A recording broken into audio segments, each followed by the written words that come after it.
Hello, my name is Sydney Sison. I'm the chairman of the Leamington Society and I'm welcoming you to our virtual walk around Jephson Gardens, where I'm going to point out some of the special trees.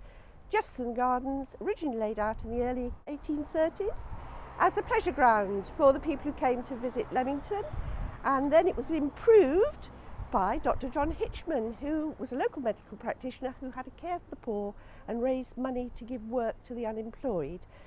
Gradually, people became a bit more ambitious and decided they'd like to rename Jephson Gardens, as it now is, in honour of Dr. Henry Jephson. So a committee was formed, more money raised, and a lease taken from Squire Edward Wills, whose land it was in the first place. And we have to be grateful to him for putting it aside so we could enjoy the walks. Well, behind me is the first tree on our list, a magnificent silver pendant lime. There are lots of limes in Leamington with their sweet smelling white flowers in the summer, but what makes this one magnificent is it's been allowed to grow to its full height and its full width. Silver leafed because underneath the leaf it's all silvery and shows. Behind me is a good specimen of a ginkgo, a prehistoric tree. The species was around at the time of the dinosaurs and was thought to be extinct until a few were discovered in China in the late 19th century. From there, several specimens were planted in Japan, including several in Hiroshima. The tree is resistant to pollution, and although there was one ginkgo within a kilometre of where the bomb was dropped in Hiroshima, it lost its leaves, was charred on the outside, but when the time came for leaves to be put forth, it put forth its leaves again. The Germans call the tree elephant ear tree. You can see why.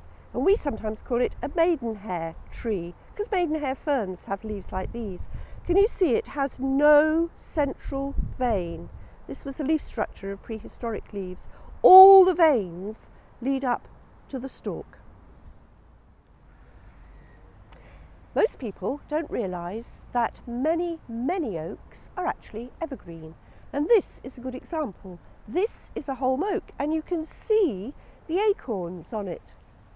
Behind me is a larger holm oak, one of the many that were planted in 1848 at the Ceremony of Oaks shortly after the opening of Jephson Gardens. Each one planted to commemorate a particular person in Leamington.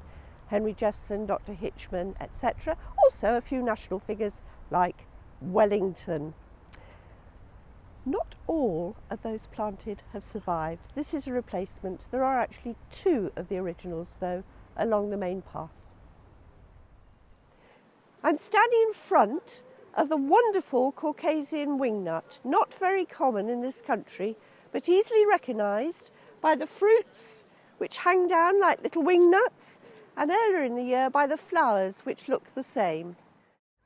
This one loves being near the water, as you can see from its fantastic trunk. There are a few more in the gardens just before you walk over the mill bridge on the left-hand side. Behind me is an Indian bean tree. Now, I always thought of Indian bean trees associated with India. Wrong. Think North America. Its botanical name is catalpa, named after the North American Indian tribe where the first one was nearby found. There are lots of Indian bean trees in London, round the Houses of Parliament, Westminster Abbey and in St James's Park. You can recognise them by their large leaves and by the beans that hang down roughly at this time of year. There are a few on this tree, and by the white runner bean type flowers in July. This tree, unfortunately, is nearing the end of its life. There are others in the garden, including two western bean trees, one each side of the gates leading into Newbold Terrace. This is a paperbark maple, introduced into this country in 1901 by Ernest Wilson, a very famous plant collector who came from Chipping Campden. You can recognise paperbark maples by their bark, which peels off like little bits of tissue paper. and with the sun behind them glint. Well, we've come to the end of our brief walk round Jephson Gardens. Thank you very much for joining us. If you want to find out more about the Leamington Society, just look around on the website. And before I go, I think we ought to say a big thank you to the Green Spaces, Parks and Gardens of Warwick District Council, who maintain Jephson Gardens and our other green spaces so beautifully. Thank you to them.